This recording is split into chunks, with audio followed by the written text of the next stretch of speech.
என்னங்க ரோடு போடுறாங்க போல? மண் வாசனை வந்தா மழை வருதுன்னு அர்த்தம். தார் வாசனை வந்தா தேர்தல் வருதுன்னு அர்த்தம். இந்த ஜெனரேஷனுக்கு என்ன சொல்றீங்க? ஆட்டுக்கல் அம்மிக்கல் எல்லாமே எப்போ குப்பைக்கு போச்சோ அப்போ இருந்தால் எல்லாரும் ஹாஸ்பிட்டல் போக ஆரம்பிச்சிட்டாங்க. ஏங்க சோகமா இருக்கீங்க? சோஷியல் மீடியாவுக்கு ரொம்ப அடிக்ட் ஆகிட்டோமே டாக்டரை போய் பார்த்தேன். அதுக்கு அவரோட ஐடி கொடுத்து முதல்ல என்னை ஃபாலோ பண்ணுங்கன்னு சொல்கிறாரு. வேலை கிடைச்சிருச்சிங்களா? கிடச்சிச்சிங்க. ஆனால் வீட்டில் ஒரு வேலை சொன்னாலே செய்ய மாட்டேன். உனக்கு எவன் கம்பெனியில் வேலை கொடுத்ததுன்னு எங்கள் அம்மா கேட்குறாங்க. அதுதாங்க கஷ்டமாக இருக்குது. உங்கள் மேனேஜர் பற்றி சொல்லுங்கள். மேனேஜ்மெண்ட் பண்ண தெரியாத உனக்கு மேனேஜர் போஸ்டிங் எதுக்கு? என்னாச்சுங்க ஹாஸ்பிட்டல் வந்திருக்கீங்க? எவ்வளோதான் டயட் கண்ட்ரோலாக இருந்தாலும் பிரியாணியை பார்த்ததும் மனசு மாறிடுதுன்னு டாக்டர்கிட்ட கேட்க வந்தாங்க. இப்போ இருக்க அம்மா எல்லாம் இன்னசென்ட்டாங்க. எங்கெங்க இருக்காங்க? எல்லாம் இன்ஸ்டாகிராமில் தான் இருக்காங்க. எல்லாத்துக்கும் என்ன சொல்கிறீங்க?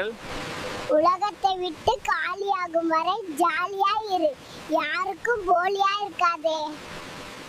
என்னங்க யோசிச்சுட்டு இருக்கீங்க? நீ டென்ஷனா வீட்டுக்கு வந்தா கூல் பண்ற மாதிரி மனைவியை தேடுவ.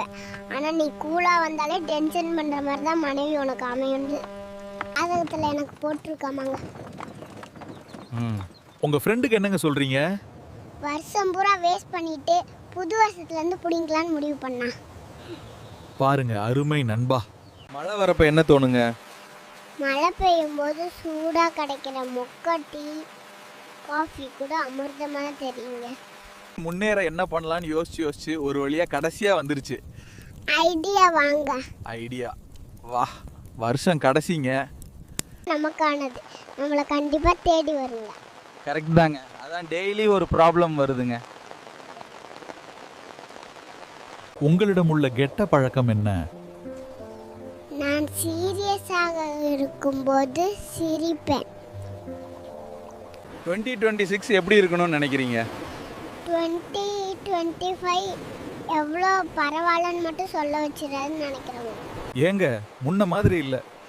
நான் மாறிவிட்டேன்றதை விட பல வழிகள் என்னை மாற்றி விட்டதுன்றதே உண்மை. வேலைக்கு போனாதான் மரியாதை கிடைக்குங்க. இங்கே எல்லாரும் நினச்சிட்டு இருக்காங்க வேலைக்கு போனாதான் மரியாதைன்னு. ஆனால் அவர்களுக்கு தெரியல மரியாதை போகிற வேலைக்கு இல்லை, வாங்குற சம்பளத்துக்கு. ஃப்ரெண்டுனா யாருங்க? கரெக்டாக 12 மணிக்கு பர்த்டே விஷ் பண்ணுறவன் நண்பன்.